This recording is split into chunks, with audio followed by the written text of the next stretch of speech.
It's happening. Listen, before this episode starts, we just thought we'd make a little clip to let you know that anyone who doesn't know, we now have a Patreon. It is patreon.com/another one podcast. And there's like a few different tiers on there.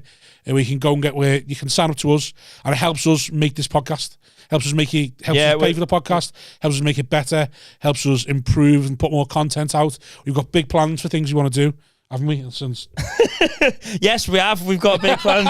We have got big plans. Yes, Rob. Yes. No, we have got big plans, and without anyone signing to the Patreon, this will die. Yeah. This will go away eventually, because if we can't make it work financially, we can't keep doing it, can we? No, we can't just keep throwing fucking... No, and we've got Aftermill to buy, and that fucking costs We've got kids to pay for. Yeah. Listen, I'll be honest, if I can't provide, I'll leave. Yeah. So...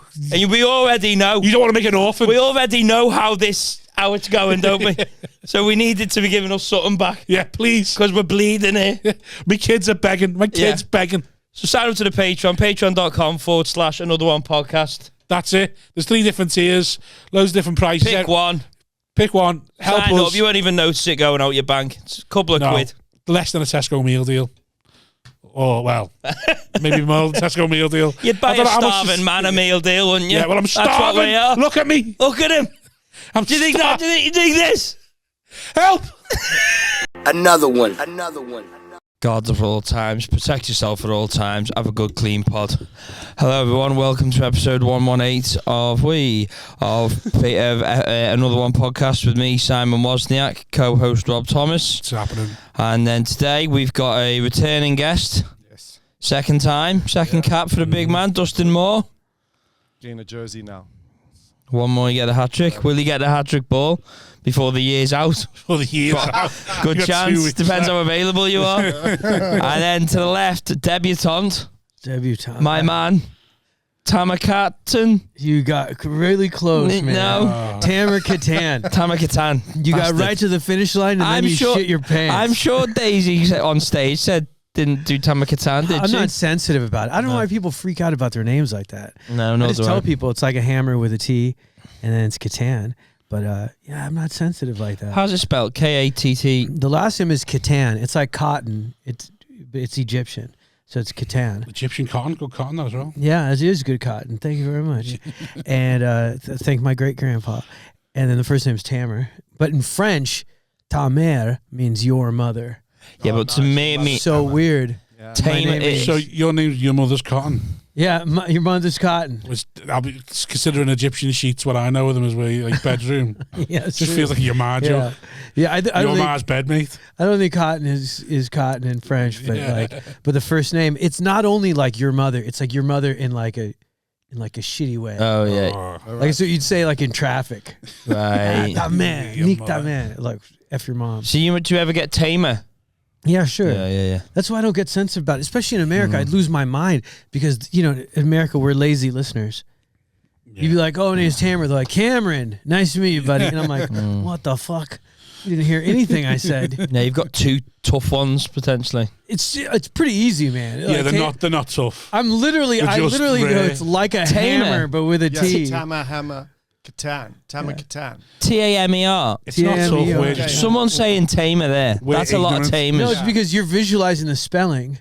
That's why I go like this to combat it, and I go like a hammer, but with a T. If you added another M, then I think all that shit would go away. I totally agree. And when I have a host, just make it easy for all of us. But when I have a host at a show or something, there's some guy that's emceeing. He's like, "Hey," I'd be like, "Yeah, here's my name," and I write it like phonetically with 2 M's. Yeah, you're right. Yeah, there you go. There we go. Problem solved. But otherwise, no more Tamer. Yeah, give me my time, give me my check. You can call me Sally. I don't give a shit. I'm not sensitive after 13 years of doing this shit. I'm not sensitive. Yeah. It is funny when people go to you, what do you want me saying before they bring you on? No. I don't even want you to talk. Don't talk to me from off stage. I'm like an old stripper. I'd prefer you don't remember me in the supermarket. You can just walk by. Yeah. That's the perfect kind. When people talk to you after a gig, leave me alone. I don't mind talking for a little bit after. I don't. I hate all. Yeah, I feel like it's good for your soul. It makes your hair grow back. I just can't stand it. It's so friendly though. That's the thing. That's what I don't like. It just feels so like fake and like it's like no, leave me alone. Oh, that was so good. Yeah, it's meant to be. Leave me alone. I just don't get it.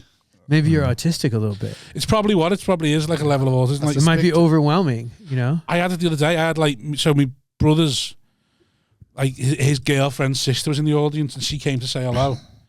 And I thought, girlfriend, sister, yeah. So like, say sister-in-law, but they're not married, sort of thing. She came to say hello. And I thought it was the strangest thing ever because I'd never met her. Yeah. And in my head, I was like, this isn't the place we do this. Like, we don't meet here. Like, why are we chatting? Like, you dragged me out the green room for this to be like awkwardly like, yeah. And that was wasn't good. That cheers, yeah. Oh, you were talking a bit. Oh, you know what I mean? You're like, oh yeah, no, but you know, it's only jokes in it. It's only jokes. Yeah. I'm gonna go now. Leave me alone. Like, and in my head, I'm just like, why have you done this? Why have you? We'll meet at a family event in 2 years. Don't do it now. Don't you find though, there's people that they know you and then they come to a show and then when you see them the next time, it's so awkward because they don't know how to behave. Do you ever have that? Like the next time you see her, she'll be like, oh, because they didn't think you were that good. That's always they go. Then you're not that good. That's what they thinking, and you know they're thinking that, and you just think, oh, I'm not bothered. But they probably think, oh, you're a little bit bothered that I think that I know you're no good. I think that's just your insecurities coming out there. Yeah. No, I think I think it might be a British thing. Smashed it. Like you would have. They still think you're no good. Really? Oh, you think they think you're no good after you've smashed it? Yeah. Oh, I thought you meant they don't know how to react because in their head you were shit, and then they've seen you and now you're not shit. They're like, oh god, this is weird. Oh, I see what you mean. Oh no. No matter what you do up there, you're shite. Right. If they know you from before they've ever seen you, you'll be shit. You're not going to be good enough. Yeah, I don't agree. I don't agree with that. No. Well, I don't agree either, but I'm saying it. I don't agree with anything I've ever said on here, Dustin. Don't try and argue with me because I'll just go, yeah, you're right. I'm You're going to hear about it when he does his videos in the car later. Yeah. I was like, he won't be getting his hat-trick ball. Trying to argue with me, saying nonsense that I don't believe. Do you ever do that, Tamer? No, I like people, man. I like the people come to the shows. I don't mind. Like to a point, but you're right. I mean, you do have a point. Like nobody goes up to strippers after and be like, you know what you just did? I really liked it. Like I really liked. You know that one move? They think they do. Well, you know what they do. You know what they do. You know what they do that they don't do to other artists is not they don't just come up and say, "Hey, I had a great time." If it was just that, I'd be 100% cool, and I'd disagree with you more firmly. But I think because what they do with us is different than anybody else. They will kind of give you a real life Google review of what they just saw and then tell you where they that you're better or worse than other that would have been better if you sucked my dick. Like you're not exactly, I would have raked you higher. And then you get battered by the bouncer, you know. I feel like we're more precious as well. Someone said to me literally on Saturday, "Oh, I really liked your nonce bit." I was like, it's not a nonce bit. Why have you done that to me? Like, why have you degraded my bit? That bit is about... No, I think that that's bit is funny about self-discipline and willpower. And no, it's not, though. It's not. That's the thing about audiences. You realise when they come and tell you your bit, you go, oh, God, I'm awful. Yeah, man. I did a bit Isn't it? Yeah, but it's not yours. It's like somebody going up to Gordon Ramsay going, look, I cooked what you cooked. Doesn't it taste the same? And you're like, no, it doesn't. You fucked it all up. Yeah. It's not my fault. But we think we're more art than what they hear and see is just a lot of swearing and just... Yeah, exactly. Just disgusting stuff. Yeah. I had a joke about watching porn. Whose? Oh, is it? I think the ones we swapped yesterday, you got the bad one. Oh, has he? Right. Oh, because you got the monitor on. I don't know. Just there seems to be it's a bit Russian roulette with our podcast. Oh, really? One mic always seems to be really low. That's not bad. One out of 4 isn't too bad. I've got the mic. I've got the headphones on. Which sometimes is a blessing in disguise because sometimes there's a lot of shouting. There we go. You're better. Two conversations. I did a joke about the first time I watched porn by mistake. I was like 10, 11. And someone came up to me like, oh, you're the child porn comic. Yeah. I was like, no, I stopped doing it. I was like, that's exactly that. I was like, that's part of it, but that's not. That's all they hear, baby. That's all they hear. You took one word from that bit and ruined it. And I respect them for that. I respect the audience to come up. I wonder if serial killers are like that. Well, like I didn't just they get kill them. named. They get named by like one of the Oh, murders. you're the hammer guy. That was just one night. I just used the hammer once. I'm not a hammer murderer. That's just that was just one of the biggest that night. Like the Salford Strangler. He's like, I fucking did more than strangling. I had loads in my locker. Like, I'm not one note. I'm not the George Costanza of choking people. I do often think about wanting to become a serial killer just to understand it. That's one what goes in their head. It's not hard to understand it for me. No, but to really, you know. Yeah. It's all right, well, good thing you might be good at comedy, but go and have a go. Do you know what I mean? At serial killing? Yeah. I mean, it'd be hard because just you to lack a really community. take someone's life in front of your eyes. Oh, it must be the biggest high. Do you reckon? Like more than any other drug in the sense that I feel like you Playing are God. doing, you're flying close to the sun. You're doing shit that humans aren't supposed to do. Taking life. Yeah, because we're not supposed to. That's why you get PTSD from killing people. Well, you are supposed to do it in a way. Huh? Tribes and that, so we are meant to kill. We're not meant to kill each other. I don't think you get PTSD from killing people. I think you get PTSD from your mates getting killed. You know, when you come back from the army. Oh, and that. no, I don't know about that. I It's the way around. Oh, hell yeah. I mean, I've gone to Afghanistan like 3 times to tour, and the guys I've talked to that are like comedy shows or yeah. No, you just said that like No, I wanted to get a Hard Rock Cafe T-shirt. I did 3 tours in Afghanistan. That's what I heard. I was Gnarly. Like, okay, wow. It's gnarly. You said that like, well, you'd fit in, so you know. Like, No, even when you do it for the rules, it still haunts you, I think. yeah. Yeah. Yeah, I know lads who come back like traumatized, but then Oh, yeah. half of them it's because the mates have died rather than the one people. But then serial killers don't have it then, do they?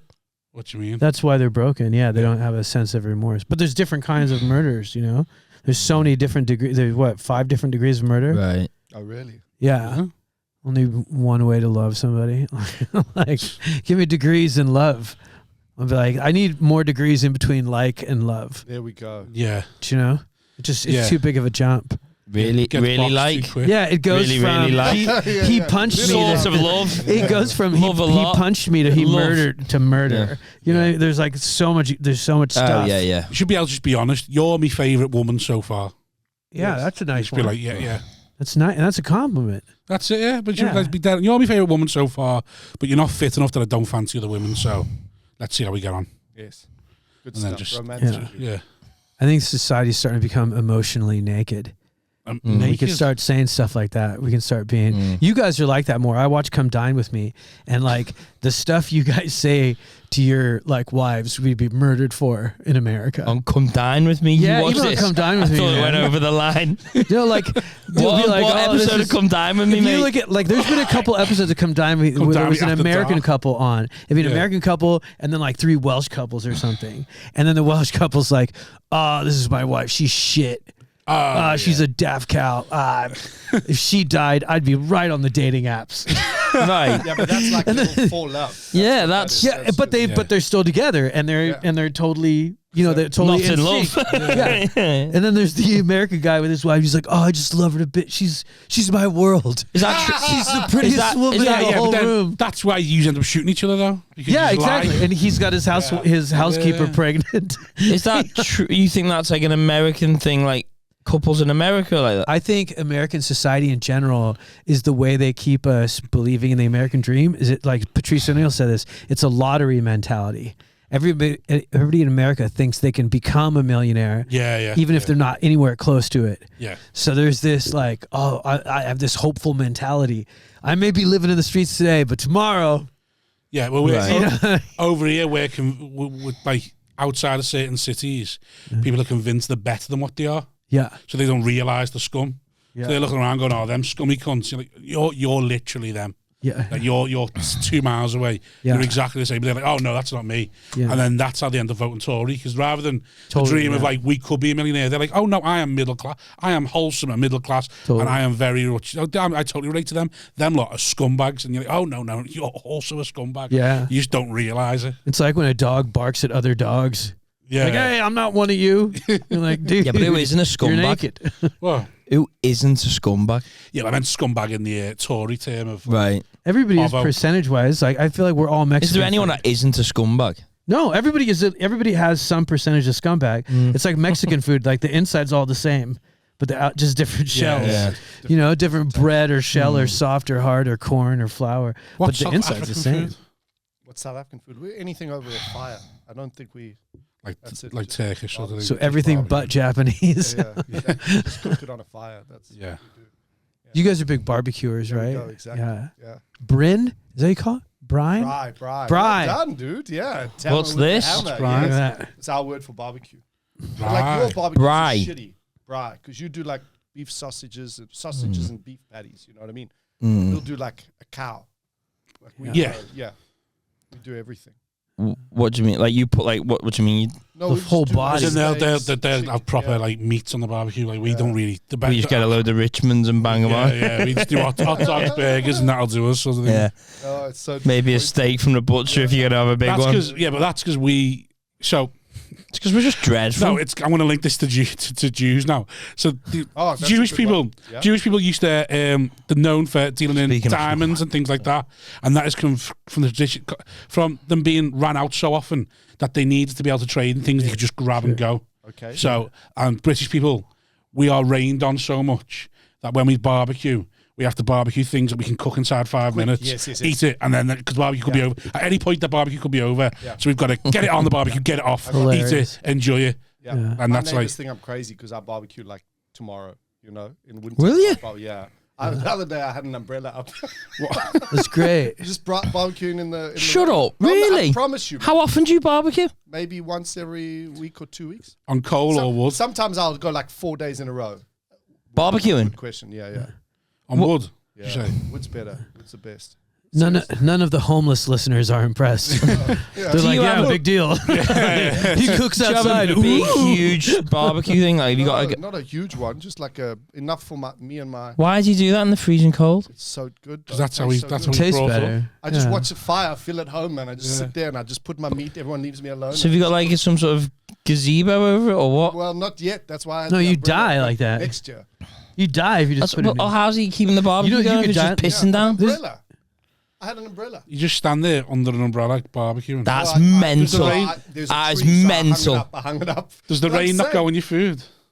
No, that's why I got the umbrella. Are you guys the umbrella over How the big's fire? your umbrella? No, just. It just about seems you? inconvenient. So you're getting wet, but the food's staying No, dry. I'm next to the fire, so I'm fine. It was fine. It was fun. No, it's not. It's See it's what I mean? insane. Like, If I that's- saw my neighbour Yes. barbecuing in this weather, I'd be like, "What is wrong with him?" I'd be like, "This isn't normal." No, I would. burning body parts or something. I would be convinced you were tight. I'd be Yeah. like, that tight cunt's fridge is gone, and he's refusing to let that meat go to waste. My neighbor saw me and he just saw. And next time I spoke to him, he's like, "Oh, so you really like to barbecue, don't you?" And I was like, "Yeah, but I don't even because he's gonna be like, "What are you doing in the backyard?" Rain, and I'm just standing. Yeah. It tastes so good though. Come over, I'll make you a rain barbecue. You won't. It tastes better in the rain, would you say? I don't think so. No. You're just so stubborn now. You're Italian. You think, "Fuck it, I'm doing this because what I used to do." You know, Jimmy Shirley, he was at my house when I did one. He started filming me. He's like, "What the fuck is wrong with this guy?" And I was like, "But I have a guest. I got to give you the best food." So, but how long will it take you to get a barbecue going? So you have the wood to the right temperature and stuff an hour like and a that? half, probably. That's a lot. No, but I'm not standing there the It's a whole lot time. of hassle, though, isn't it? Oh yeah, but it's so good.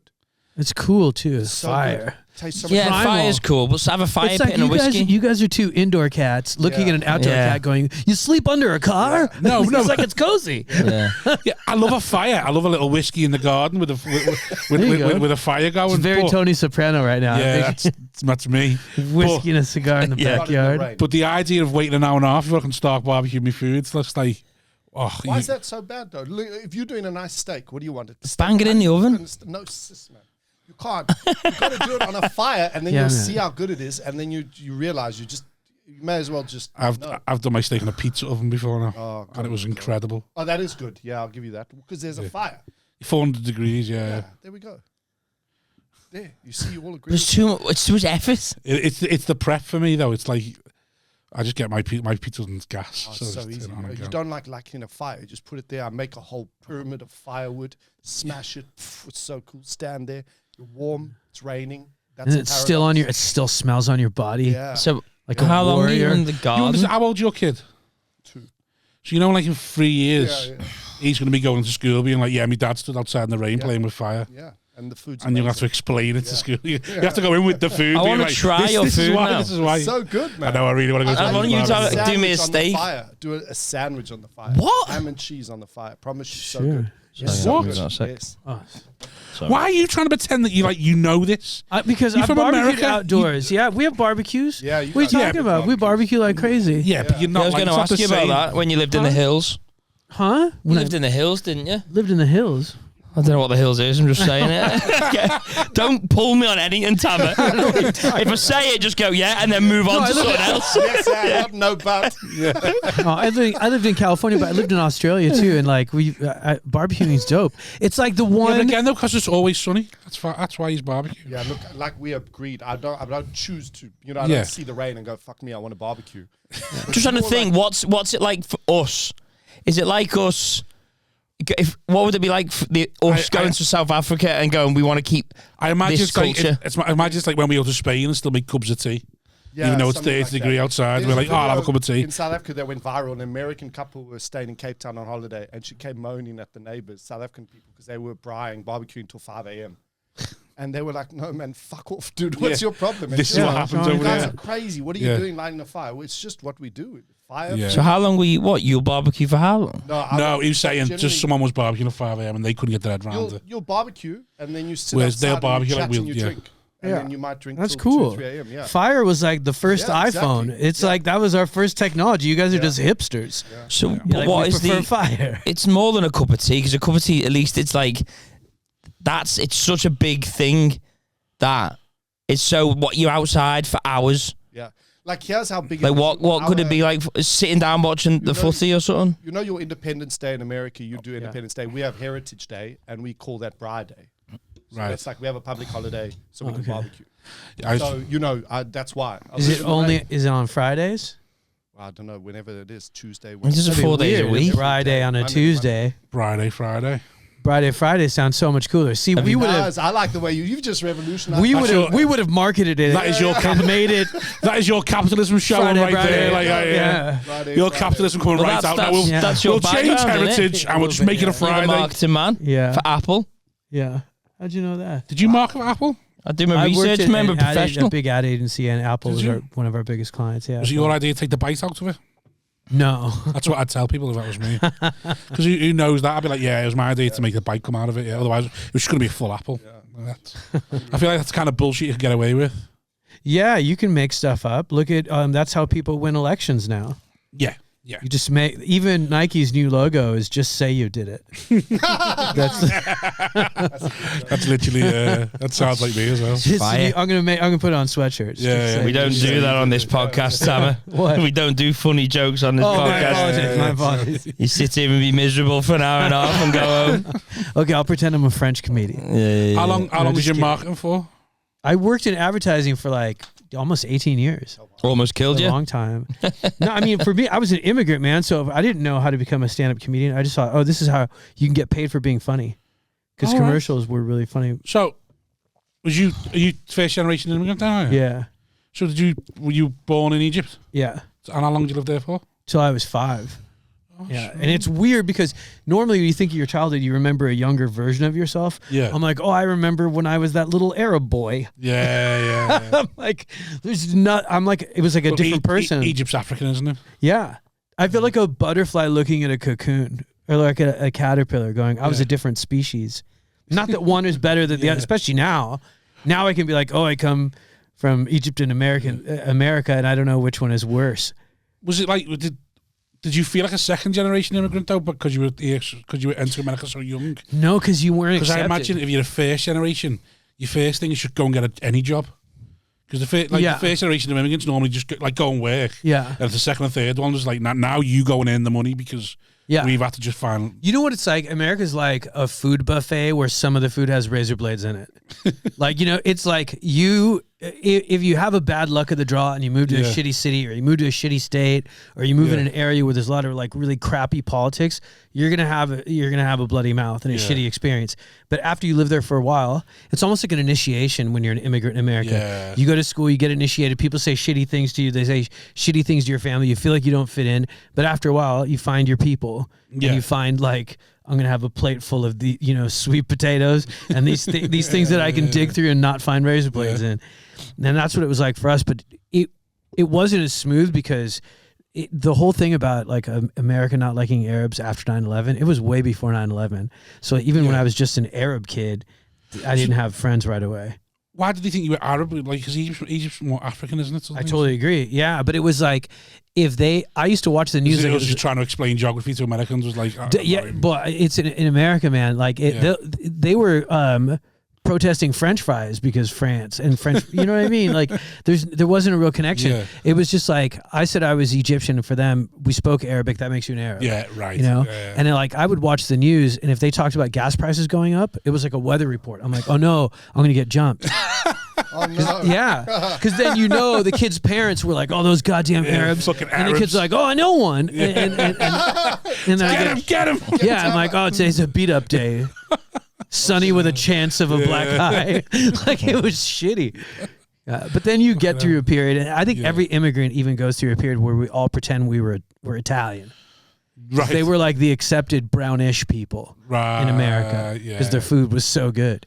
So then, because people weren't really down with hummus yet, so I'd be like, "Oh, I'm part Italian," and got away with it for a little while. But then, and then I came back around, and then I feel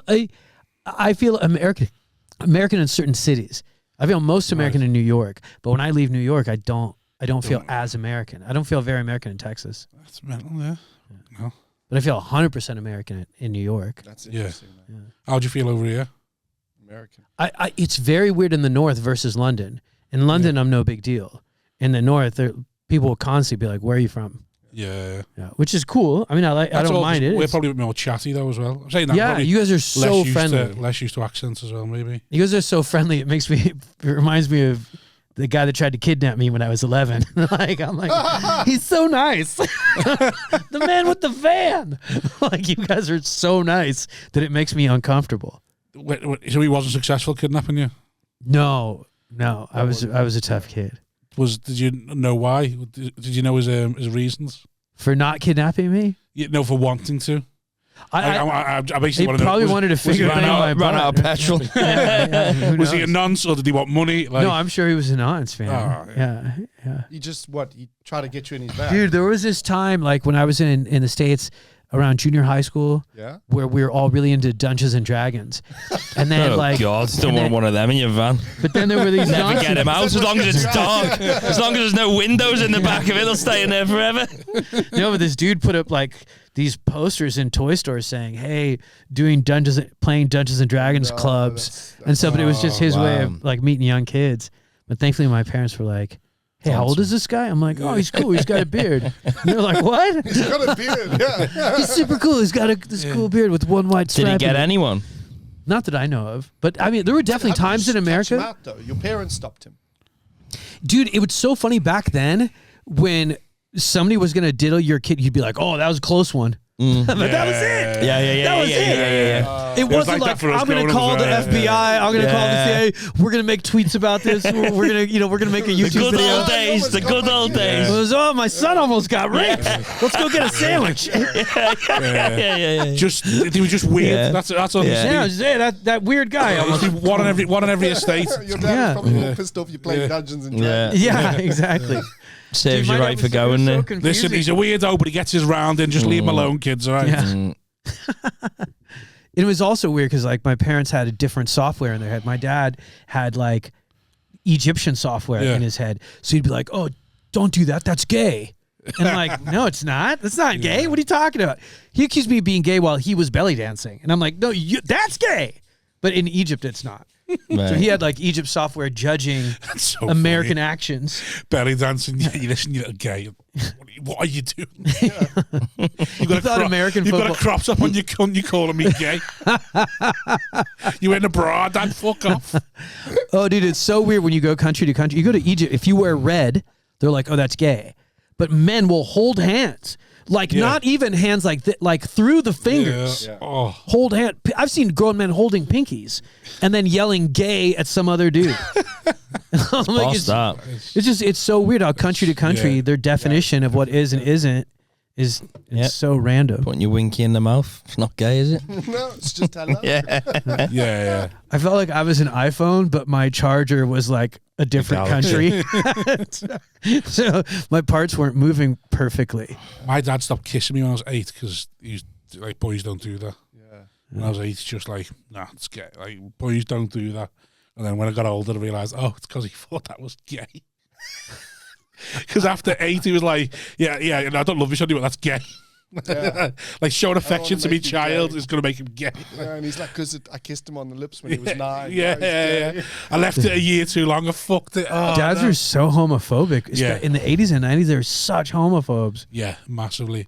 But you see, they were raised by like people who went through Who would the even war. wear. You know what I mean? So Yeah. like anything would have been gay then. Yeah. And there was a fear. There's a story that goes that the phrase "boys don't cry" came from the American government mailing letters to families in America saying, "Don't hug your boys. We're in a cold war with Russia, and there are cold people. Don't hug your boys. Keep the isn't that crazy?" And you're looking at Russian teens and American teens going, shit, we're too soft. Yeah, which is Fuck. Yeah. Look at this guy passed out in the street in the winter with 4 empty bottles of vodka. What is Do you have kids now? Yeah, I've got a 3-year-old. Yeah. Did you kiss your son? Yeah. As well. I assume I'm going to past 8. Do you reckon? You never know, do you? On the lips. That's what, you never know. I assume so. Well, you got to make it romantic. No, but like the thing is, you grow up and you think your dad's a dickhead for certain things, and then you have a child and you're like, sort of get it now. Yeah, I understand. You're not going to kiss him on the lips at 8. So part of me is a bit like telling myself, I'll still kiss him after 8. But it doesn't have to be on the lips, but like, but you just. But I don't know until he turns 8, and you can kiss him. I might look at him and be like, it's gay. Yeah. Like, you might just don't close your eyes. Yeah. just don't pinch his nipples while you're kissing. Yeah. That would make it creepy. Yeah, that would. Different cultures will still kiss on the lips, and French in Africa, some people will still hold hands like that. Sure, really. Yeah. It's only awkward if you make it awkward, man. Men holding hands to walk. I worked once. Yeah, totally. Anyone holding hands, anyone holding hands is that isn't in a romantic relationship is mad. I would hold hands with my wife in the street. That's just what you're used to. Used to it. Yeah. I was 14. I worked in a factory like part time, just during the school holidays. There was this guy called Herbert. He was like 6'4", right? And then we were walking to go to lunch, and he just grabbed my hand, and I thought, oh fuck me, like what's gonna happen? Yeah. And then he was just chatting, and it was actually chilled. It wasn't as weird as you think it was. Yeah, like genuine. Don't know. You see, you're judging me. I would hold hands with my wife. Psychopath, you standing in the garden, the freezing cold. It's just what you're holding hands with your neighbour. What is he doing? Come over here, John, and hold me hand whilst I make the steaks. Yeah, how do you like it? Medium rare? Is he flipping the burger there or what? Come under the umbrella. Just got this small little umbrella. I just don't get why you're holding hands. Well, it's just where you're born. Like, it's just like where you're born completely changes your brain, you know? But why are you holding hands? It's just, I don't like holding hands with my wife. Like, if you were born in Saudi Arabia, you wouldn't come out being, have you guys heard of Manchester? Like, you'd be like, yeah, Muhammad's awesome. Sure, there are things you do, though, that would be, like, weird for other people. About a hug? I think, though, you guys don't show love, do you? No. Any touching. I'm not a fan of any touching. Yeah, I'm the same, yeah. Even the mean things. One of my friends had this thing that made me laugh so hard. He goes, I was with my British friend, and he was visiting me in Riyadh in Saudi Arabia. And he goes, and he was just like, dude, no offense, I just can't believe you make your women wear these clothes and hide their hair and hide their face. He goes, yeah, I get that it looks what it looks like to you. He's on. Then he visited him in winter in London, and they're leaving a nightclub, and there are all these girls in mini skirts and high heels, and he's like, bro, I can't believe the stuff you make these women wear in the winter. And it's like, yeah, but we don't. But they do. But it's funny. We do. We put it in magazines. What is making them mean it? You know, what is it? What is making someone do?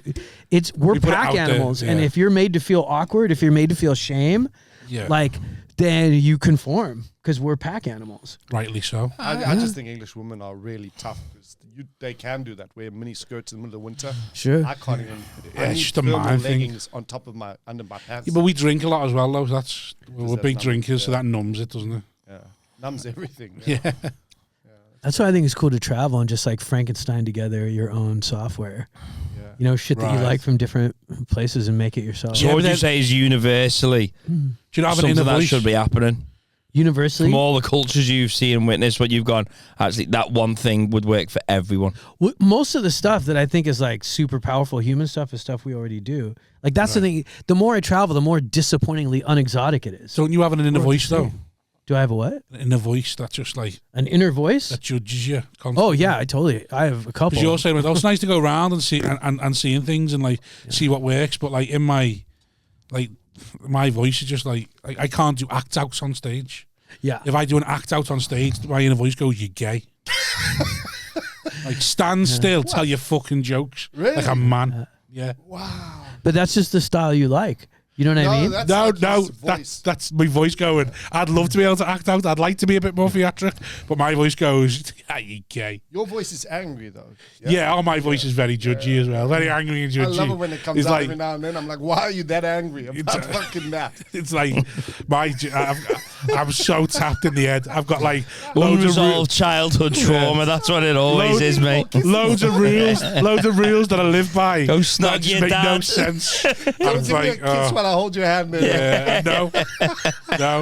Go and give Dustin a hold of it and give him a kiss. I've got a Merry Christmas. I've got a gay voice, and I've got a your mates think you're a knobhead voice. Like your mates are thinking you're a knobhead now. Did you ever go sit on Santa's lap and like did you do that? Not that I remember, but I'm sure I would have. There'll be pictures of me doing it. Like, yeah. My son doesn't do it. I've noticed that's gone now. Not allowed. They're not allowed there's anymore. anything wrong with it. No, they just stand next to Santa now. I don't think there's anything wrong with it. If you hear your own internal voice and you're like, my internal voice says this isn't me, I think this feels gay to me. Yeah. Then that's cool. I think what it is the stuff that you don't even realize is there. It's like when Apple put that U2 album on our iPhones and we didn't even know it was there. That's the shit that like. That's the shit that's really troublesome. But if you acknowledge it and you're like, yeah, I see it and I know what it feels like, but I agree with it, it's still under your control. Yeah, 100%. But Apple's the enemy because they put U2. And there is that shit that goes down. That is symbolic to a lot of shit that happens to us with governments and stuff. What? Like pledging allegiance, putting your hand on your heart. Yeah. Those words didn't mean anything to me until I got older and I went, oh my God, I've said those words thousands of times before. Do you pledge allegiance to the flag every day? Oh, we used to stand up, put our hands on our hearts. That's gay. And pledge allegiance to a flag. That's gay, isn't it?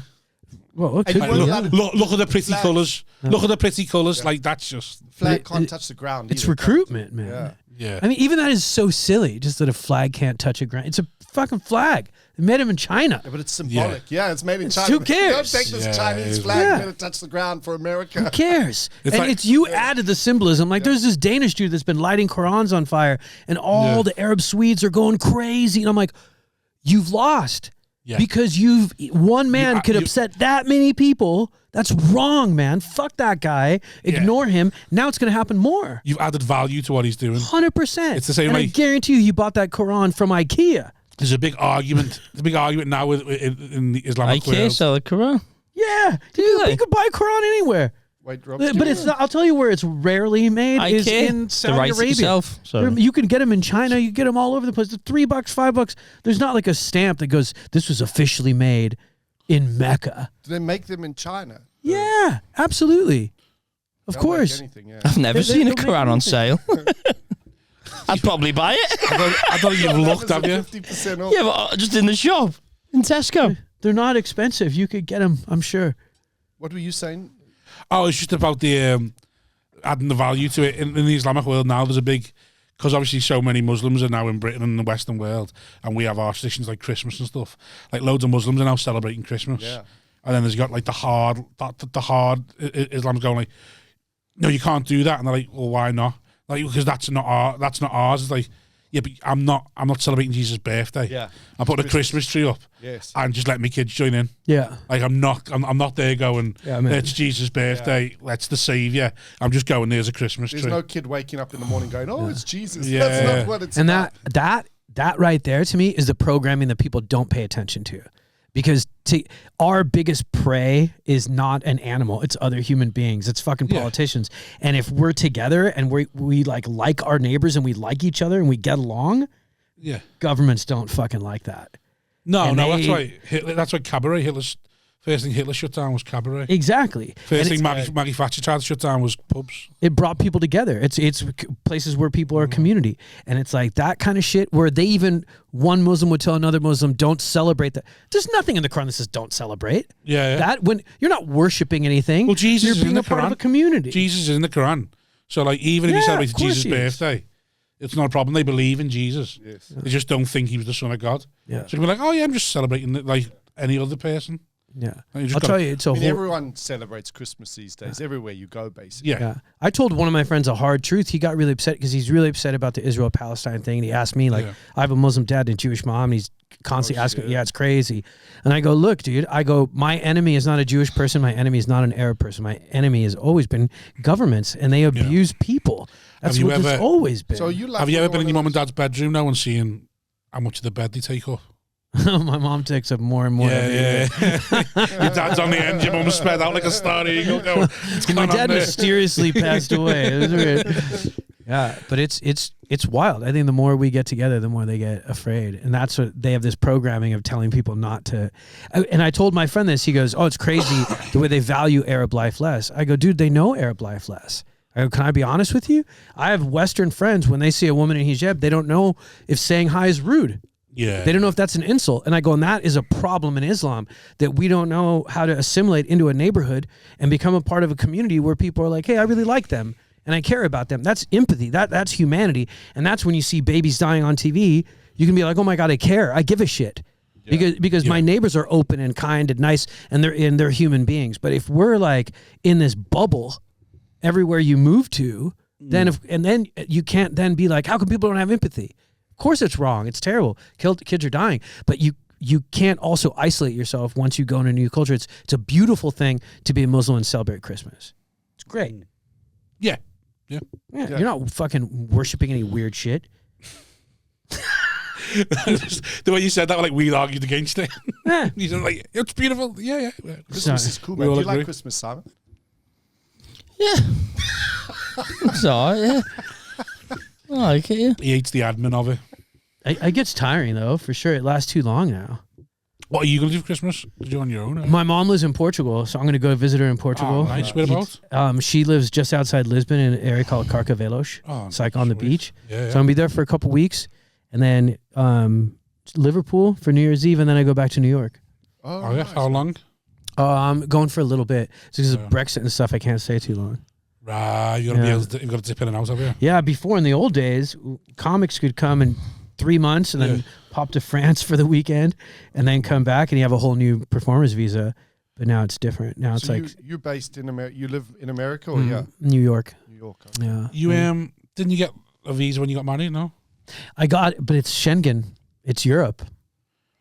I got married in Gibraltar, but we lived in my residency is in Spain. Oh, so fucking hell! So because of Brexit, a lot of comics I know actually. Fuck, that's mad though. Yeah, it's crazy, but it is what it is. Especially now, comedy's so international now. There's social media and everything. You're not married, are you? Not anymore. No, we got divorced. Was she loco? Huh? She's a Swedish woman. What was the loco one though? The loco one? Oh, the super crazy one was the one after her in Berlin, who was also Swedish, and I didn't know. He didn't know. She was like She'd legit. Like I was like, I'm scared. Like I've never. After you married her? No. This one I didn't get married. It was after the divorce. Yeah. Didn't you meet and get married that quick? Huh? Yeah, I met her mid-pandemic. Yeah. I had COVID and recovered. She had COVID and recovered, and then I used Passport on Bumble, and I put myself in Barcelona because that's where I was meant to be, And then we just totally hit it off. So spoke like 5 hours a day every day. I thought there was one that worked in like LA or from in America. You've done the most so much research. All about crazy women. I married yeah. I think there's another one as well. Well, I've been engaged before. No, back in the States. You were telling me about her? Yeah, I was in the States. I thought was she a bar woman?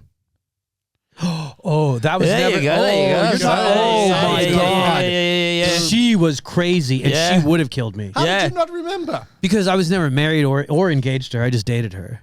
But she was good. What made her crazy? Like, what's the worst thing she did? Okay, so she worked at a famous place, the Chateau Marmont, where fucking like so many celebrities overdosed and died. John Belushi died there. Oh, wow. Yeah. And she was the head bartender. So she killed him. And it's a no. It's a rock and roll hotel. So like a lot of famous people go there, and a lot of rock and roll travelers will go to Hollywood and stay at that place. But they're partiers. So the tradition is they go up to the head bartender and they go, "Hey, where can we score?" And the drug dealers know that. So they give her samples. So, and she was one of the only women I could date because I'd get off work at 3 o'clock in the morning, 2 o'clock in the morning doing comedy. And then I go pick her up at Chateau Marmont. We'd get to her house at like 4:30 in the morning. She'd dump out her purse, just cocaine and all kinds of other drugs. Yeah. And then we would just do drugs and have sex until breaking the bed. Broke the bed. Exactly. We broke the bed.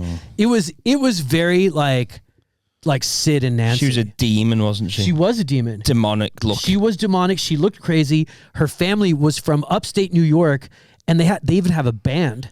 Yeah. And where her family have a band. All female band, but the brother just plays harmonica. Like he stays quiet. And then there was a guy that she dated right before me, and towards the end of our relationship where she started becoming a little bit abusive, she was like, "Oh, I'm having a really rough day because this is the anniversary of Rob dying." And I'm like, "Rob, your ex?" She goes, "Yeah." I'm like, how did he have a heart attack, by the way? She goes, it was from cocaine. Yeah. So I'm like, your ex-boyfriend died of a cocaine overdose, and you're bringing to death and doing lines with me, and then that was from a movie, man. Oh, dude, it was So the sex is really good. There's a sexy. It was over the top. Scale. The crazier they are, the better they are. It's so funny because you hear that and you're like, it's totally cliche. It's totally cliche, and then you're with a woman, and I was like, I think I know what it feels like now to ride a bull. Yeah. Like, because I felt like I could die. And then she's crazy. She makes you think you're the best lover in the world, and you're like, fuck me, And then the next thing you're dying of 2 weeks after we broke up, there was a picture of her with another guy, and she's like, "I'm in love." 2 weeks, dude. 2 weeks. How long were you with her? I was with her for almost a year, but and you almost died. I was very much a drug addict at the time, to the point where my drug dealer was like, "I think you need to slow down." And I was like, could you imagine? You were still doing your marketing job, weren't you, at the time? Yeah. And everyone was on blowing Apple. Yeah. Well, I don't sound that Apple, in it all. But on the advertising side, advertising. Almost everybody I knew was doing blow. So it was just 24/7, just coke and sex. Oh, dude, it was insane. And I felt it, dude. I felt it. Like I'm gonna die if I'm not careful. She must have been mates with good dealers though as well. She must have been what? Mates, like friends with. Oh yeah. That's gotta be a bit scary friends, going. I can't do anything because she knows all the bad guys. Yeah. All the bad guys are her mates. Well, between us, I mean, it was literally the Sunset Strip. I mean, Chateau Marmont, and then her family's in a famous band, like proper famous jazz band, and they'd play in New Orleans, and people would just swarm them. Yeah. So we had all of her music friends, all of my comedy friends, and then all the people that went into Chateau Marmont or went in to comedy clubs. So we had the key to the city in terms of hanging out with people that would love to be your buddy, be your best friend that night. Yeah. And then have no idea who you were. I don't think intoxicating. that could never happen to me, because if you said have an advertising job, do comedy, and then I'd be like, no, I want to sleep, man. Like, I wouldn't want to do that. How do you maintain that? Is insane. Drugs. He just told you. Yeah, drugs, money. That's how you maintain it. Yeah, drugs. It was drugs. That's like a crazy loop. Yeah. But it's also because I wasn't happy. Crazy yourself. I mean, I was going crazy. So you were both crazy then? Absolutely. So she's probably on a podcast right now going, fucking Tamer was fucking crazy. I don't know. She might still be. Is she still doing it? You know? But she she's definitely still on drugs. She definitely. Dude, beautiful. I went to New Orleans and I met her like family band because they were there at this big jazz festival. And I walked in to meet her family. The first time I was going to meet her family. Yeah. And everybody's crying. And I'm like, and she goes, oh my God, what happened? They're like, oh, Uncle Mike got arrested. Uncle Mike got arrested. And I'm like, what? And this is first time meeting, you know? And it turns out their uncle had brought kilos of cocaine with him to the airport. And I'm like, this is like a level of stupidity.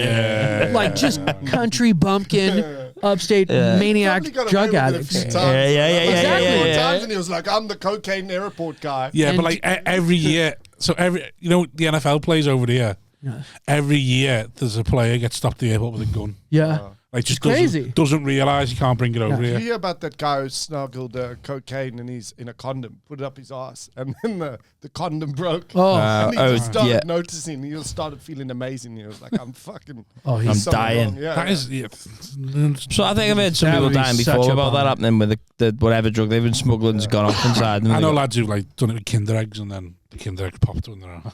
Kids in America. I mean, that would pop. I mean, exactly, but some people you never squeeze them that tight, are you? Something. I don't. I've got mates who plug everywhere they go. I can't imagine a Kinder egg ever being up someone's ass and not. Why would you do that though? Where you? If you don't put it up the arse, just put it between the cheeks. Do you take the toy out first? Depends what the toy is, isn't it? Listen, if it's a little silver spoon, you leave it in. Just wait for it. No, but like, yeah, I've got mates. You don't push it right up. You just put it between the cheeks because like no one's. Unless they're doing like a full scanner. Where you going? You do like the little plastic thing in the egg. Yeah. Oh, okay. Because in my head, I just thought it was the chocolate as well. No. It's just a little plastic thing with your beak in it. Oh, that. Okay, yeah. Okay. And you just put it between your cheeks. Right. The reason you have the plastic thing is just so the beak stays. Right. Yeah. Doesn't get covered in shit. Right. I just thought. And then you get freaked out when you're like, "What if I got drugs in my bag?" I've got loads of mates who just take it in the pocket. Why? Where they going? Because like only somewhere in Europe. No one's. Yeah, they're never looking for a big amount, but it's still a scary thing to do. I had a mate who did Gary's on the Gary's like what can I describe it? It's just tablets, basically like LSD sort of thing. Yeah. He had them. He did them on the flight on my stag do. Just took them on the flight to Ibiza on the EasyJet flight. Didn't know they were in his pocket. So just like, it was just there. He'd been out the night before. He'd stayed up thinking, fuck, we got a 4 a.m. flight. Yeah. I'll just fucking stay on it. Yeah. We picked him up. He was bladdered. We were just all laughing at him. And then he got on the plane and he's like, oh, fucking hell. Got 4 Garys here. Just started taking them on the plane. 4 Garys? Yeah, Gary Ablett's tablets. So Gary Ablett used to play. Yeah, I love the rhyming. It's Gary Ablett used to play for Liverpool and Everton. Yeah. So, because he played for both teams in the same city, like the way respect was to name a drug after him. Oh, you guys love naming drugs after. You got Charlie, Gary. What's Well, Charlie's not really a Scouse thing. That's more of a Southern thing. Okay, I didn't mean Scouse. I meant like just. Or just like British. Yeah. Yeah, well, Gary's a Scouse thing. It's not really anywhere else. Oh, okay. Gary's like the name of a substitute teacher. Gary fucking LSD. An LSD here, yeah. Gary Ablett's tablets. It's just like someone asked him once what are you most proud of, like winning the league with Liverpool or winning the league with Everton or winning the European trophy or getting a drug named after you. He's like, well, drug named after you. That's pretty cool though. It's gonna last forever, timeless, isn't it? Yeah. Year 3000 people are still popping Garys. Yeah. That's cool. How old were you when you were doing that the beak with the woman from the demon woman? The drugs? Yeah. I was probably late 30s. How old are you now? 52. Oh, yeah. Yeah. No, 53. Fucking well, bro. Do you think you'll ever base yourself in one place? What do you mean? Like base yourself in one place? Oh, base myself. Yeah. Sorry. Yeah, I thought you said bait yourself. Yeah, I think now it'll be that too. New York and UK. Do you want what I do all the time? Just like gay. Just bait myself constantly. No, New York is home. It's just I was married the last 3 years, and she didn't want to leave Barcelona, right. So I had to have it be Europe. So didn't she live in Manchester with you then? No. So did you just come over? I moved to Manchester after the divorce. After we split. Where would you live if you could live anywhere though? New York. New York. Okay, yeah. Is it just too hard to make a living out there, comedy wise? In New York? Yeah. No, I think you can make a living in New York. I think it's similar to here. Is it? Yeah, I think so. I mean, it takes a while to get to that point. Yeah. But you absolutely can. Yeah, I think New York, there's a lot of different New Yorks. Like you can go there and easily spend thousands of dollars in a night, or you can go out and live pretty cheaply and see amazing things, Yeah. I thought it was a terrible place to be poor, but a brilliant place to be rich. Yeah, I think that's true for everywhere that you don't know well. Yeah, you know what I mean? Yeah. The more you know a place, the cheaper it can become, and you still have dope experiences without having to pay so much. You know? Yeah. So how often are you in New York?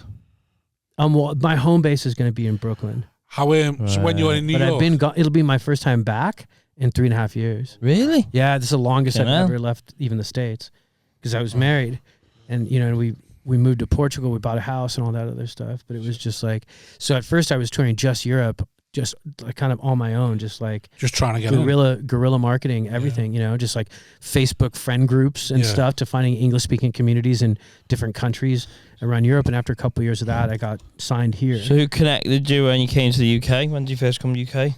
The first time I came to UK, you got with all the clubs pretty much from when you come over, aren't we? Yeah, I mean, I got signed by Get Comedy, so they were like before you came over. Yeah. Right, okay. But I'd been here before. A lot of people knew me, and and even the guys that Get Comedy knew me. Right.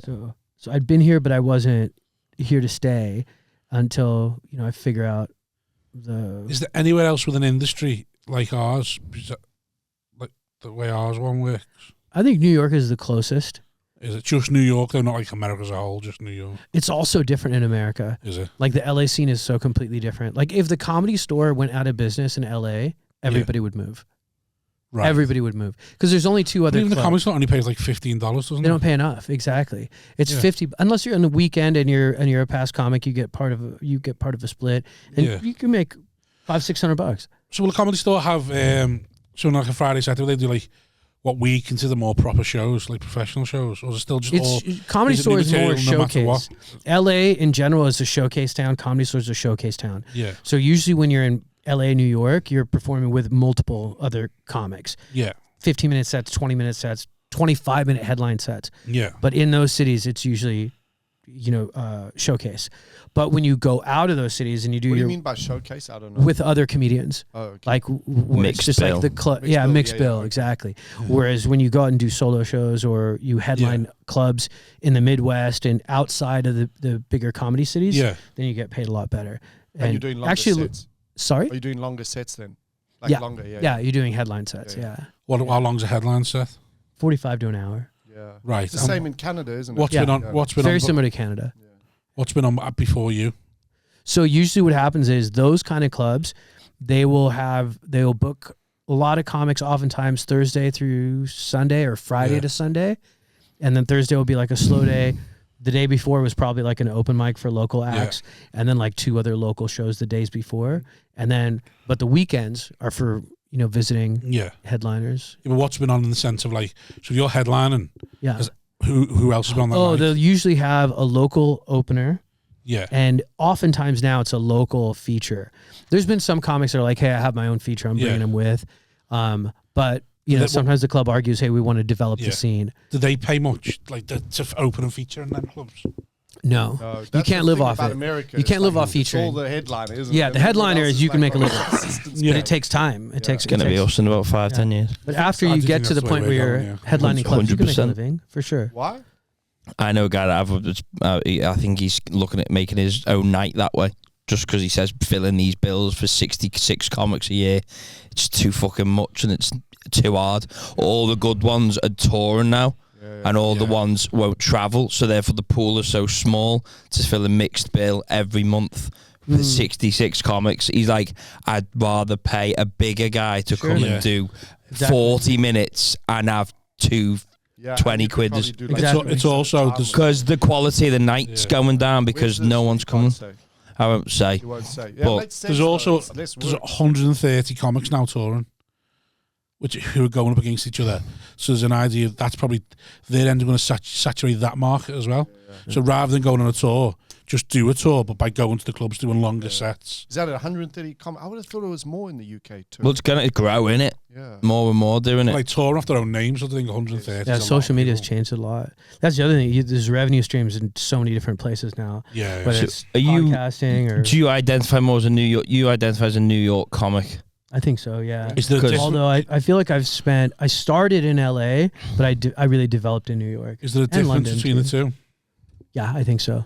I saw it today. I was telling you before, I watched the Chris Rock, Kevin Hart thing today, the headliners only thing. And they were saying that LA, you don't gig as much in LA. Yeah, you can't. So like, there's a thing where someone in LA will be like, "Oh, I saw you on Letterman," whereas the New York comic didn't see you on Letterman because he's out gigging. Yeah, So exactly. Yeah, and LA is really big and really spread out. Like, you know, TMZ, the which paparazzi thing. TMZ stands for the 30-mile zone. There's a 30-mile radius area where celebrities hang out in LA. Right. That is massive. And that have to be like that. I mean, if it was 1 mile, then everyone would just Leonardo DiCaprio. But I mean, it's just like there's only really three main comedy clubs in LA. Yeah. There's the Comedy Store. There's Laugh Factory, very close by. Like 7-minute drive. Yeah. And then there's the Improv, another 7-minute drive. It's like a Bermuda Triangle. Outside of those 3 clubs, you have to go all the way to Pasadena, or you go to North Hollywood.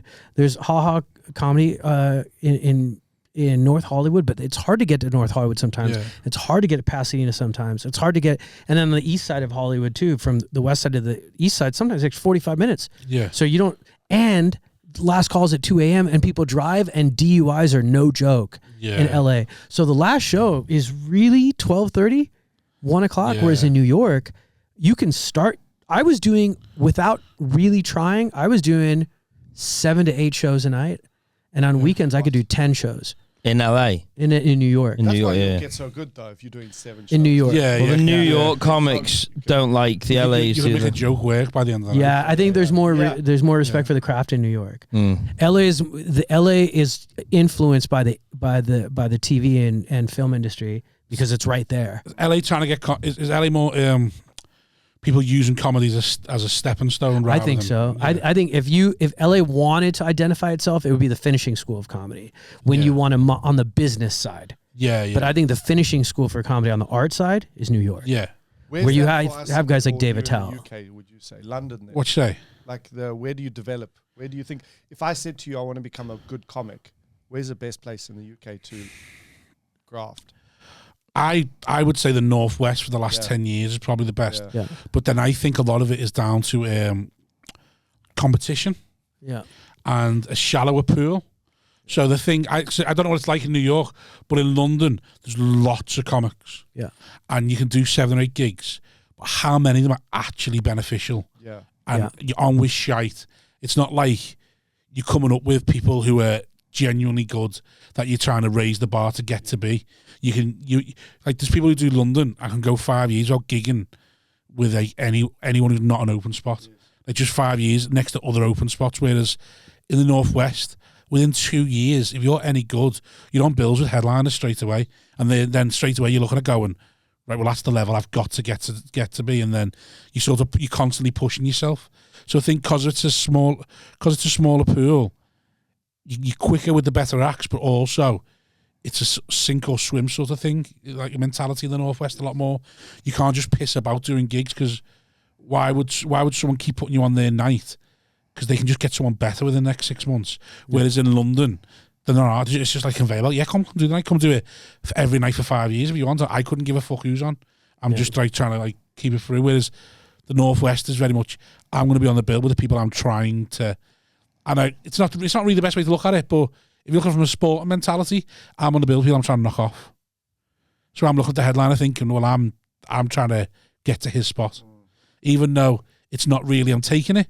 But then if you think about it in a sporting way, it's like, I need to be on that. So I'm looking at it. It's like a healthy fat where you're like, hey, I don't want to bring jealous energy in, but there's a little bit of like, it's motivating. It's inspiring. If the people around you are working hard, it makes it hard to not work hard. You know what I mean? Yeah, but like, not everyone has the same mentality, but a lot of my mentality is I tend to go to gigs and think I want to be the best on. And it's not so much that I never want anyone not to do well. I don't think I want to be the best on, so I don't want you to do well. Yeah, I think I want to do the best. I want to be the one that people go away from going, he was brilliant. And like, he's the one who got us more. But you don't want him to tell you after. You can, don't tell me. Just follow me. Just think it, you fucks. On Instagram, just think what I think, basically. And then just, I just want... Yeah, I think that's a healthy way of being. Yeah, I totally agree. I think it's totally healthy. It's also, in my mind, I also know that can't always be that. There's going to be rooms that are better suited to other comics. Yeah. But then... Yeah. I heard this thing that I like where this guy said, don't bring your sport energy into this. And I'm like, what do you mean? He goes, you're a boxer, your dad was a boxer. He's all, sport is I want to be the best. Art is I want to be the only. and keep your competitive energy and your competitive fuel, but keep your focus on being the only. Yeah, something like that is like, I don't want to be the next whoever. You want to be the next you. But it also makes your focus internal. Absolutely. Instead of looking over your shoulder, who got this and who got that, it's more like, is my writing as honest as it was 6 months ago? Is my stage presence better? And it's you against you, which I think is better for art. But I think that energy of, hey, I don't want to fuck around. I don't want to be left behind. I want to give my comedy a chance at the biggest stage I can take it to. Yeah, 100%. It's like you say, it's 100% a battle with yourself in the sense that like I don't want anyone else not to do well. Yeah. I've got a mentality with everything. If not you, then who sort of thing. If someone else can do it, then I can do it. Of course. Like I think if you were to ask me now, it might sound mad. I'd generally I could be an astronaut. If there's another human being who could be an astronaut, I am convinced I can be an astronaut. I think we are all of course, the same base. We've all started with the same base, and it just depends where we've took it. Yeah. I mean, I hear you, but like from now, you wouldn't be able to be. Now, if you went tomorrow to become an astronaut, I'm not going to do it in 24 hours. No. But if I focused on being an astronaut maybe Ryanair will make a rocket ship. I'd go fund that. I reckon I could be an astronaut in 10 years. Easy. Thomas to the moon. Maybe. I got you. I like that. I'm laughing, but I how long it took them to? Like, whatever you think here makes you behave, right? So yeah, whatever's in your head makes you behave. Yeah, but it's also getting easier to be an astronaut because the planes are getting better. You know, like 10 years from now, you might be going to the moon in pajamas. Might be like you, some girl on her pillow, and you're like, I told you I'd be an astronaut on Ryanair, the moon.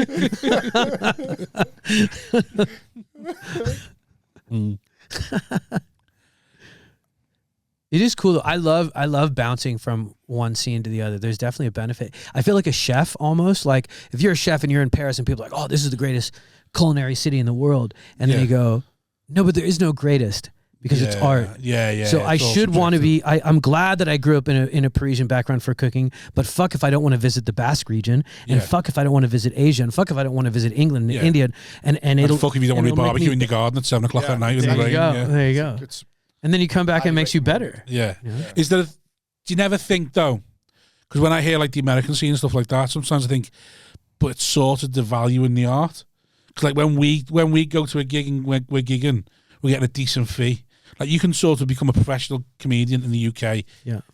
In about 6 or 7 years. Yeah, that's faster than America. Yeah, America, it's 10 years would even consider it. I mean, social media is changing it for sure. Yeah, and the way people are monetizing things with podcasts and even social media is changing a lot. So that could be totally different now. But I think you're right. In the most part, in America, it'd take a while. Because in my head, when I hear like the Comedy Store's paying Joe Rogan $15, even though he's not taking it because obviously he's made his money elsewhere and stuff like that. In my head, I'm thinking, well, you're getting taken advantage of.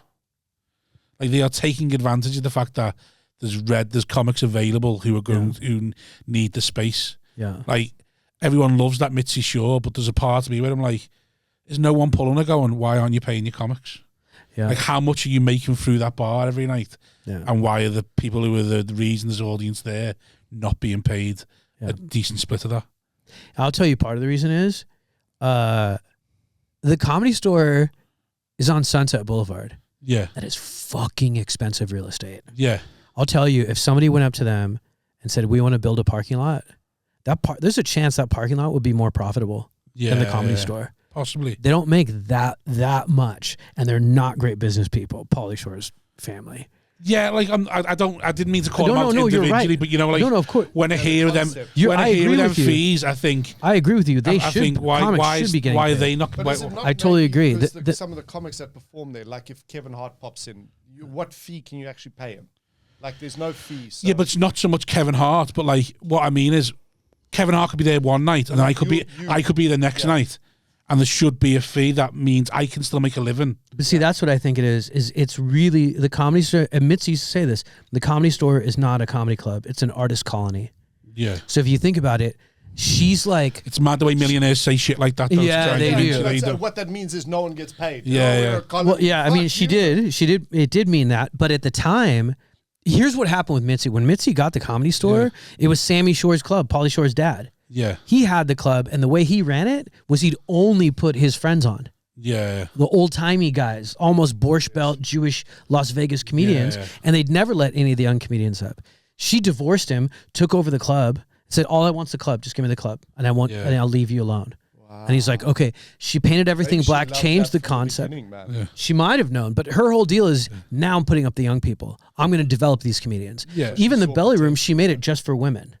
Yeah. And it used to be a room where the mafia gave their girlfriends abortions. That's why it's called the belly room.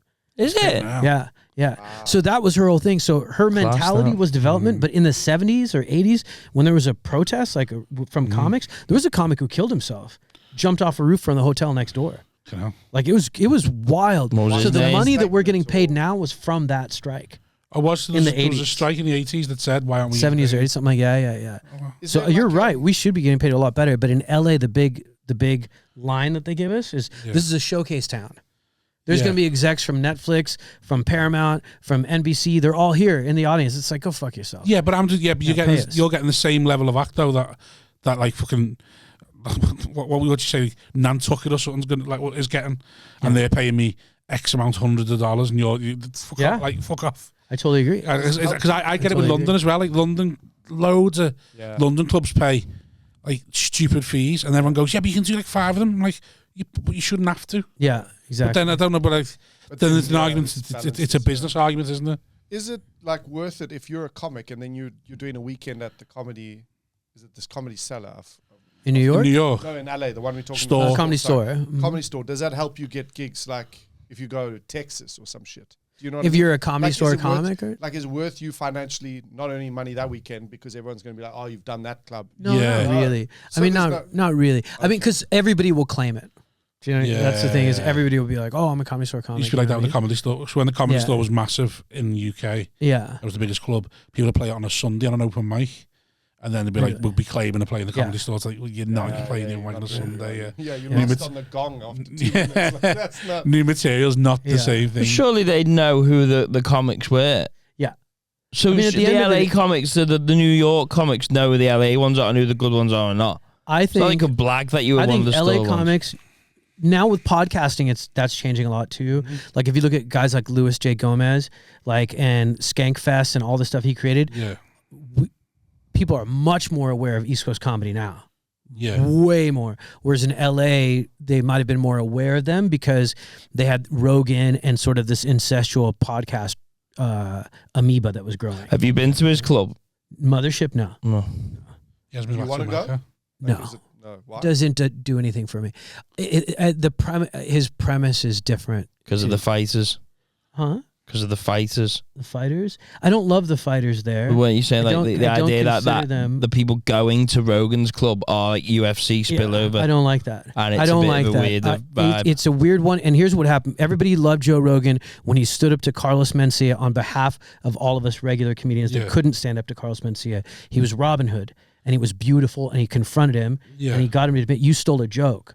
But then, a few years later, Joe was back and sitting in the back row of the original room where you could only sit if you're past, were 3 UFC fighters who were going to perform for the first time ever. Oh, yeah. Right. And it's like, I get it. No one wants to go up to, 200 and something pounds, 6 foot something Brandon Schaub and be like, hey man, you can't sit here. But what's happening now is he only performs in front of his fans. He doesn't want to go to open mics because it doesn't feel good. And he was voted the worst comedy special in the history of comedy. Schaub, And then Joe Rogan elevates him. Joe Rogan's elevated him. He's elevated Bravo, Eddie Bravo. Garbage comedy. Just garbage comedy. So while of course the jiu-jitsu guy. Jiu-jitsu man. These are touring with comedy. Cool. These are guys that are touring with comedy. Joe Rogan has become Johnny Carson. Yeah, Johnny Carson. But I don't know. Do you think there's a difference? Then they are his mates, and like it's not like he's. They are his mates, but I have an issue with that. I've never seen Rogan sort of say Brendan Schaub's a great comic. If you ever see him, he's like, oh yeah, he's working hard. Yeah, like there's because I've. But they are his mates, but they are cutting in front of people. They have cut in front of people in a way, right? I'm not being. I totally get that, but then they're multimillionaires and they're mediocre. They were always going to do that though, weren't they? Because they always had profile. Who's the? Sure, I think it's an abuse. Exactly. It's a little bit like TikTok stars now. There's loads of TikTok comedians cutting in line. But they've got a profile. Here's what I mean. There's the business and there's the art.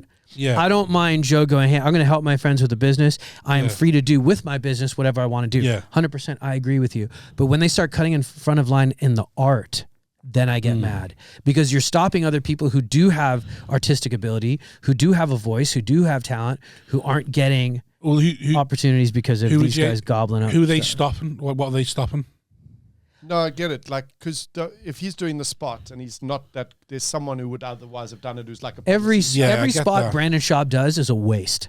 That's the way I see it. I understand that argument. I mean? That could have gone to every spot examples. he's doing could have gone to a better comic. Yeah. To a comic that's developing. I feel like that with me sometimes. And I think it's disrespectful to Joe Rogan's fans, to be honest. Like, if you're a Rogan fan, and he's introducing to people that are just his buddies, it creates a weird environment. And here's what I've noticed: ever since he's become that Johnny Carson type guy, where you kiss his ring and you become famous, his comedy has stopped.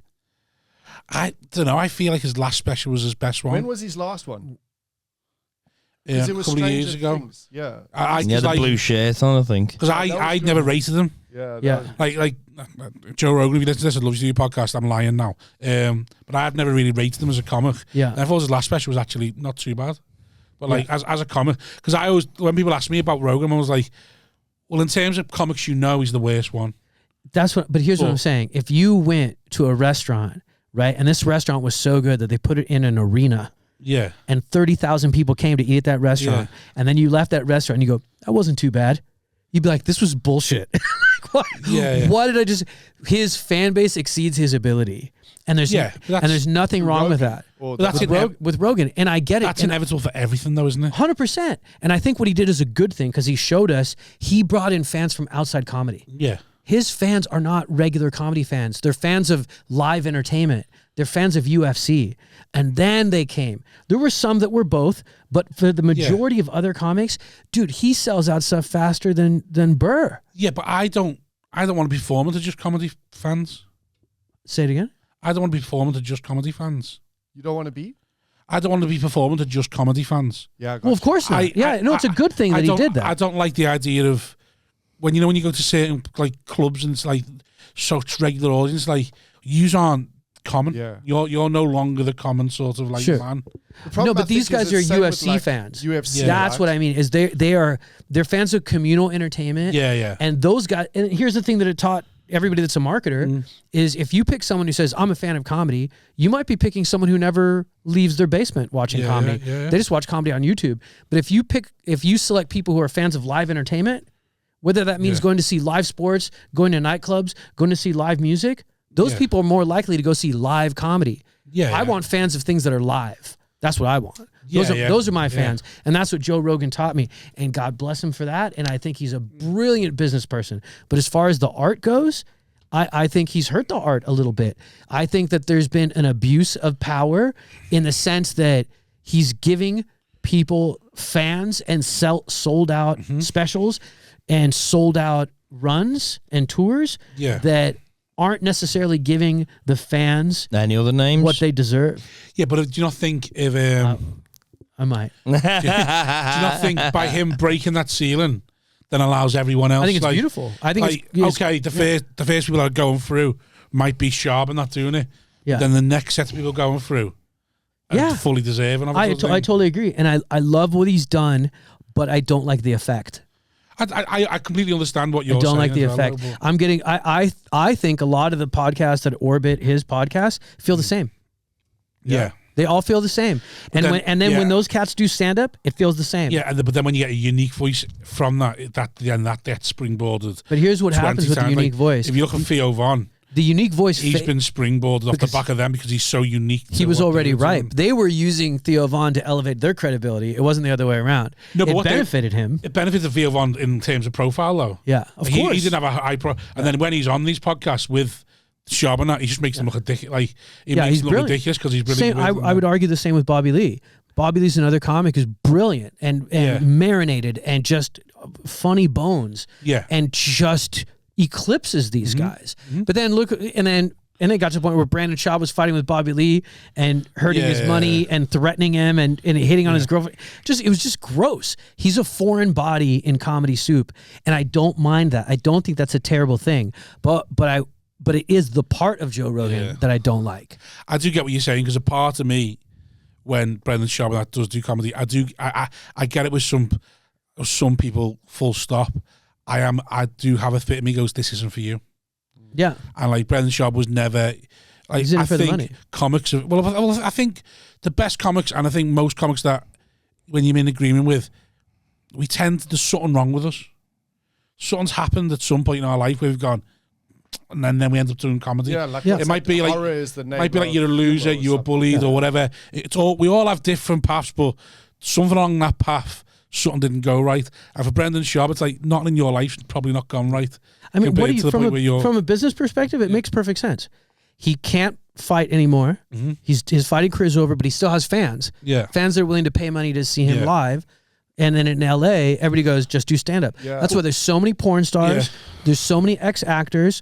Dude, there's the dude from Entourage. Ari. Jackass. Who's the guy from Jackass? Yeah, Steve. With capitalism, to be honest, though, created a portfolio. It's like, and other people will write for them. One of the good things I like about Steve-O and Michael Bisping started doing it now from the USA. Yeah. Rather than going to stand up, they're just going, I don't need to be a comedian. I can just do a one-man show. I can just go on tour. And Steve-O was a clown. He took clowning. Like he was, he had comedy in him, but stand-up is a totally different, different beast. But he's realised I don't have to do stand-up. I can just do a Steve-O show. Exactly, yeah. And it doesn't I think the problem is, like you say, people trying to do stand-up, go, no, they're not the same as us. Yeah, what we're doing is they're trying to skip steps, and that's what bothers me. And I think like being funny is like being tall, but being good at stand up is learning to play basketball. Yeah. And right now, I'm seeing a bunch of people who are comedically 5'1" on NBA courts.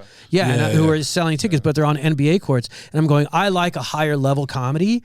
Yeah. I appreciate the business. I really appreciate the friendship that he shows people. I think that's great. But through the lens of the art, it's hurting the art. I think it's hurting the art. And what we were saying earlier about like when you're with another comic at a club and that comic's doing great, it pushes you, it motivates you. That's why the Comedy Store was an artist colony. Yeah, yeah. Right?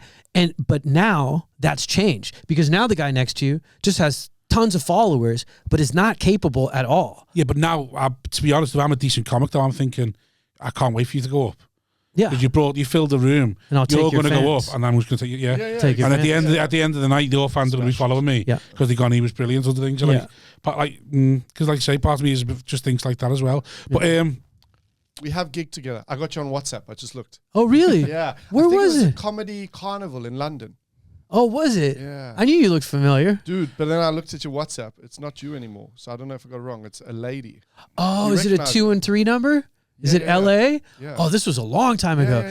Yeah. She used to. She started texting me. She's like, "Hey, man, a bunch of people are messaging me really gross things." I'm like, "Oh, I'm sorry, I'm a comedian. Some of my friends are weird." And like, it's like an old number or something. It's my old number. Yeah. So I was meant to have it and keep it on my WhatsApp, but then my phone provider in the States gave it away. Yeah, and then she got it. That poor girl. She's gotten some pretty gross picture texts. Just looked all right, I can imagine. Yeah. I was about to say, maybe she's the crazy fucking ex. What are you doing? Chateau Marmont, question mark, whatever it's called. Chateau Marmont, yeah. How often are you back in South Africa? I go every year. Cool. So, obviously, this is like the opposite ends of the thing. Like, it's on now. What do you think the South Africa industry is ever going to end up the way it is over here in America? Sort of thing. Like, every time you go back, how do you see the industry? You see South Africa interesting. There's no foundation of comedy. Does it make sense? There's no like clubs. There's no promoters making money. Yeah, but that's what I mean. So when you go back every year, is it growing? Is it becoming an industry, or is it still just more the personality? You got to sell your own tickets to your own shows. Yeah, that's it. So it's hard. I think it's harder to develop it. People. Yeah, it's. I think it's going more the American way, as well. Is it? Yeah.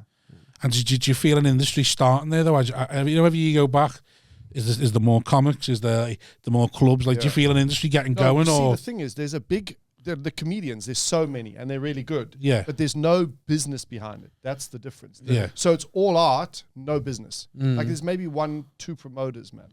Like it's so different here because you got like the comedians and the promoters almost are separate.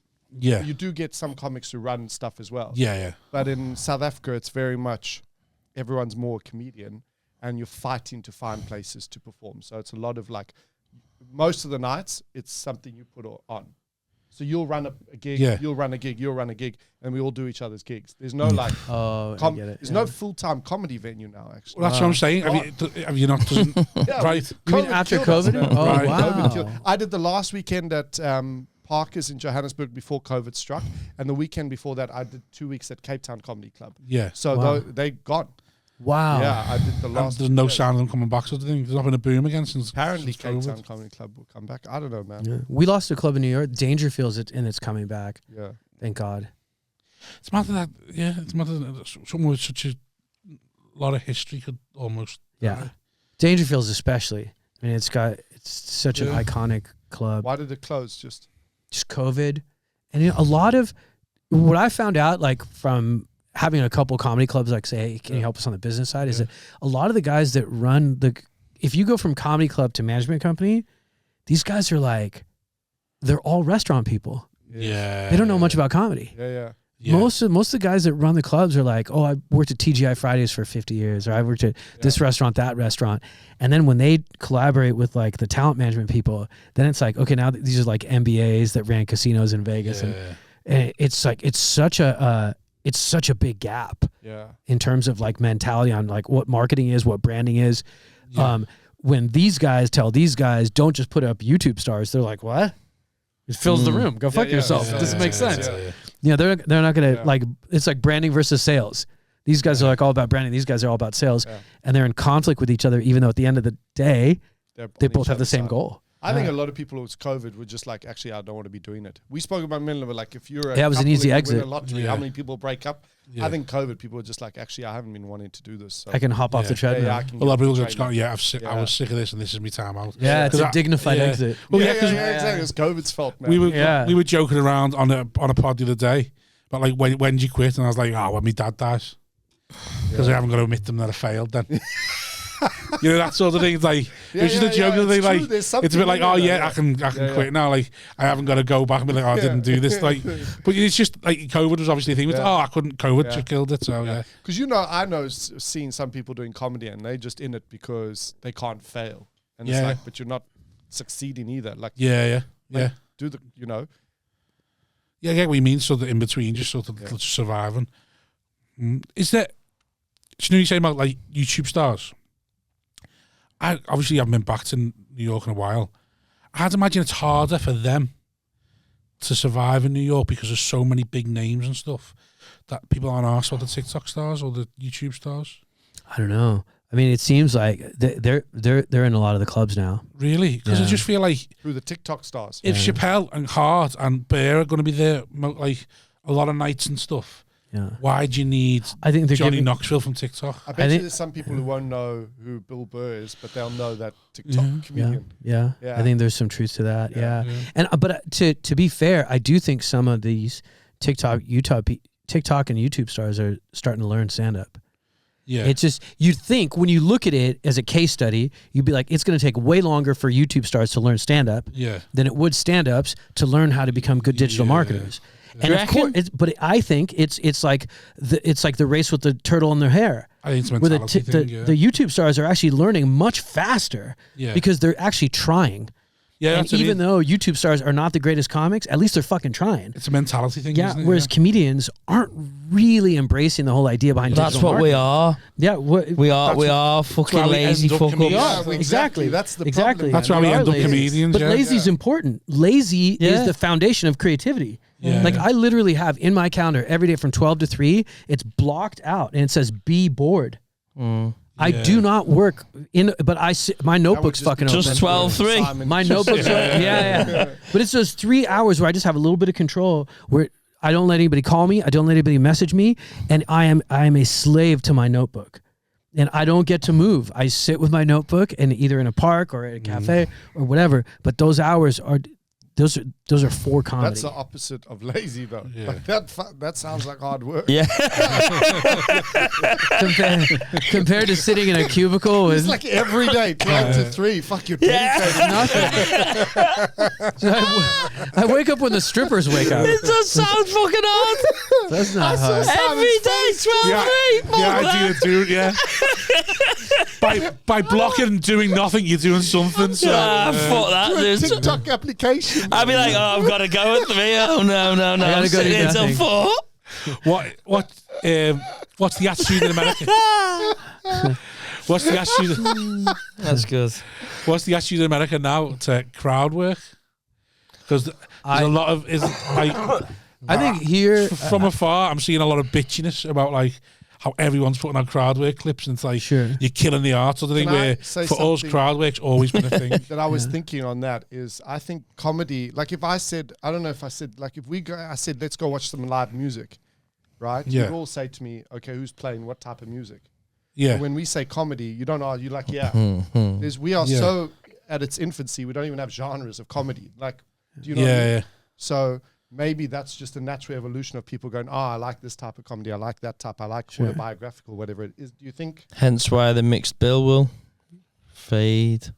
Yeah. People aren't going to spend 20 quid on going to see whatever. They go, I'd rather spend 15 on the guy I've seen online. Yeah.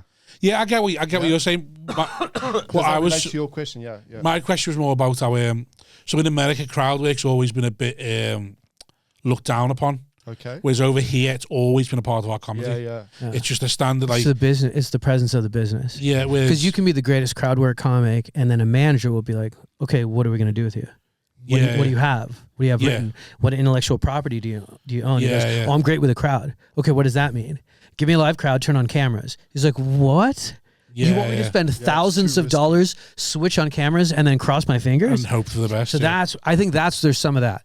But I mean, great crowd work. I think great comedy transcends whatever. Like when I see great alt comedy, it's just great comedy. When I see great whatever comedy, it's just great comedy. Just be funny. You know. But I think like now people who use crowd work because it's in their bones and it's a natural thing. They don't have your internal voice going, "That's gay," right? Like for them, it's a natural thing. I think they're great. But I think a lot of people now, their intention is, I want to get a clip to put online and not burn my material. And what they're and they're not.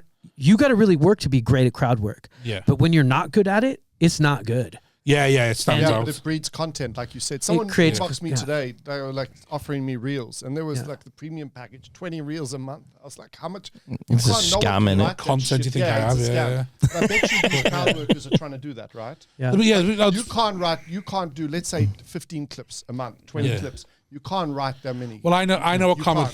Well, we all know a comic who, in the bio on Instagram, says it's like it says one new clip a week at least, and like it's an advertisement. And I look at it going, well, how can you promise that? Because how do you know something's going to happen that week that you think is worth clipping up and putting out? I mean, it could.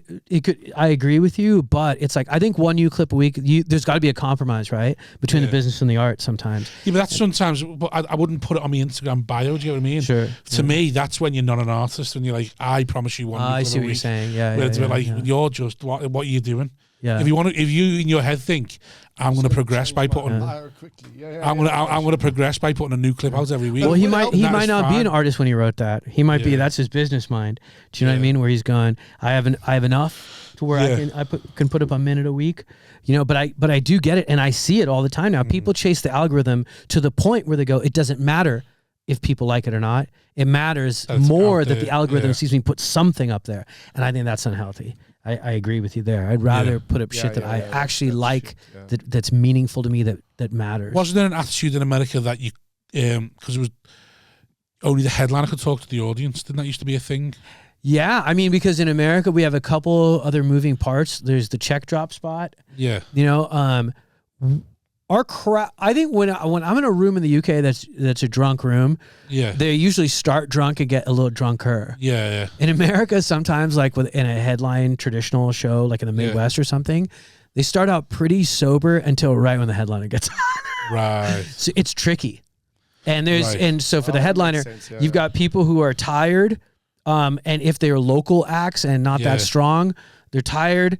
They're starting to get drunk. Yeah. And they might drop a check during your set. Yeah. To where they're starting to do math and figure who pays this and who pays that. Yeah. So you also, is the night being shit up until the headliner? That could be shit, exactly. Yeah. So as a headliner, you want to use the tool. Simon. You want to use the tool to wake the audience up. And that's what worries me about crowd work now is crowd work is just a tool inside the toolbox of comedy. Yeah. And that when you use that tool smoothly in the correct place, it's beautiful. Yeah. But when you just use it just all the time, then it's like a hammer. Then it's like you're not. Are you really a craftsman anymore? What's the difference between the UK crowds and the American crowds when it comes to crowd work? Because my thing when I came here was very witty. Like the audience members themselves keep you on your toes here. Right. Yeah. Yeah. Is that the same? Yeah. I mean, I don't know that I paid too much attention to like their responses so much. I do think of everything as co-creation though. Like the guy that mentored me in comedy is like, you know, what kind of comic do you want to be? And let's work backwards. And I go, I want to be international like a Russell Peters, but I want to write like a Dave Attell. I don't want to write but I want to travel like Russell Peters. And he goes, then you need to live in the UK once because all writing is co-creation. But if you live in a place where they're going to assume you're stupid because you're American, it'll make your writing smarter. He said, when you go to New York and they go, oh, he's in England, he's not going to be as confident. Right, or his stage presence, or his ability, like just sharpness in the delivery, they're gonna judge you and think, oh, you're not confident enough. And then when you get back to LA, they're gonna be like, oh, this is where we make TV. You're not polished enough. So between those three prejudices that those cities have, you're not smart enough, you're not polished enough, and you're not confident enough. If you get that Bermuda Triangle and the influence of those three on your chef's jacket, usually he goes, then you're ready. Yeah, that's pretty cool. So I liked. It made sense to me when he said that everything's co-creation. I like writing here more, but I think I like the crowds. The American crowds are more. When it goes off in America, it's more energetic. Yeah. It's crazy. More given. That's because we're all sitting there thinking that's gay. That's why. Yeah, exactly. Because like keep calm, carry on. Carry on. Right. Okay. We need to finish. Tamer, where can we find you? The best place is Instagram, Tamer Kat. It's TamerKat, or on my website, tamerkattan.com. Sounds. Dustin? Dustin Moore, comedian. Sounds. Instagram, Hopefully you can find Simon awake next time. Sounds to the Patreon. Love yous. Ta-da! Good night.